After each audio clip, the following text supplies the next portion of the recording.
Sometimes the greatest lessons come from the people we least expect.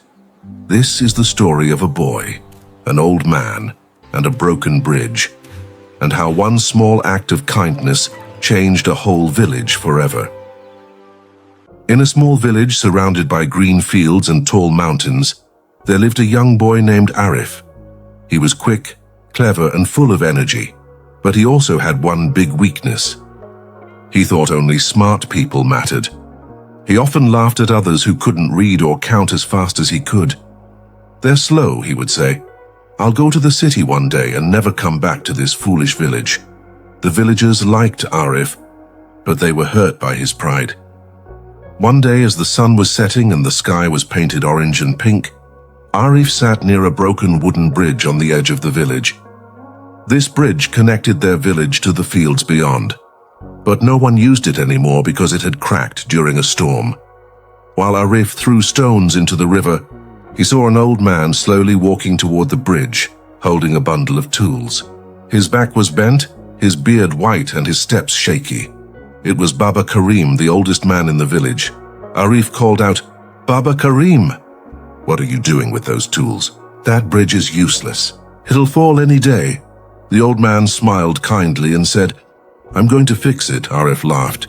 "Fix it at your age? You can hardly walk. Why waste your time on this old thing?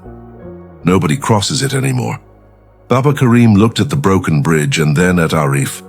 His eyes were gentle but filled with something deep, something Arif didn't understand. He said softly, "Maybe no one crosses it today, my son, but one day someone might need to." Arif shook his head and walked away, thinking the old man was foolish. The next morning, Baba Kareem was back at the bridge. He carried small planks, nails, and a hammer. Every strike of his hammer echoed through the quiet valley.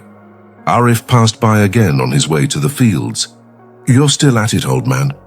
You'll never finish. Why don't you rest? You can't even stand straight." But Baba Kareem smiled once more and said, "If I rest now, the bridge will never stand." Day after day, Baba Kareem worked, even when the sun was hot, even when his hands trembled. Children watched from a distance. Some laughed, others whispered. But Baba Kareem kept working. One afternoon, dark clouds gathered over the mountains. A storm was coming. Arif was on the other side of the river, helping his uncle gather the harvest. The winds grew stronger, and the rain began to pour. The river swelled quickly, turning wild and dangerous. Arif and his uncle tried to cross back before it was too late, but the water had risen high, and the current was strong. The new bridge, the one Baba Kareem had been fixing, was their only hope. Arif hesitated, afraid it would break. But his uncle shouted, "It's our only way."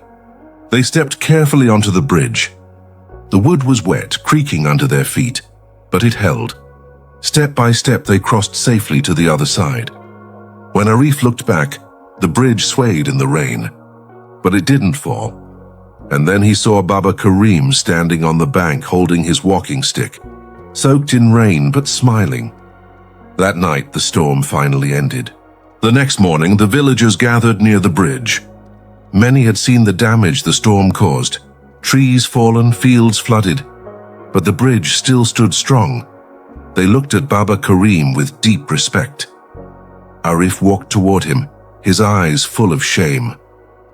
"Baba Kareem," he said quietly, "I laughed at you. I called you foolish, but you saved our lives." The old man placed a gentle hand on Arif's shoulder. "My son," he said softly, "a bridge is not just made of wood and nails. It's made of hope. Sometimes we build things not for ourselves, but for those who will come after us." Tears filled Arif's eyes. He finally understood. From that day on, Arif changed. He began helping Baba Kareem fix things around the village, not because they were broken, but because they mattered to people. He taught children to read, helped the old carry water, and smiled more often. Whenever someone mocked him for helping, Arif would say, "One day we'll all need a bridge, maybe not to cross a river, but to reach another heart." Years later, when Baba Kareem passed away, the villagers built a small wooden sign on the bridge. It read, the bridge of hearts built by hands that believed in others. And every time Arif crossed that bridge, he would whisper, "Thank you, Baba Kareem, for teaching me what wisdom truly means." Kindness builds bridges stronger than wood or stone. When we act with compassion, we leave behind something that lasts, not in things but in hearts.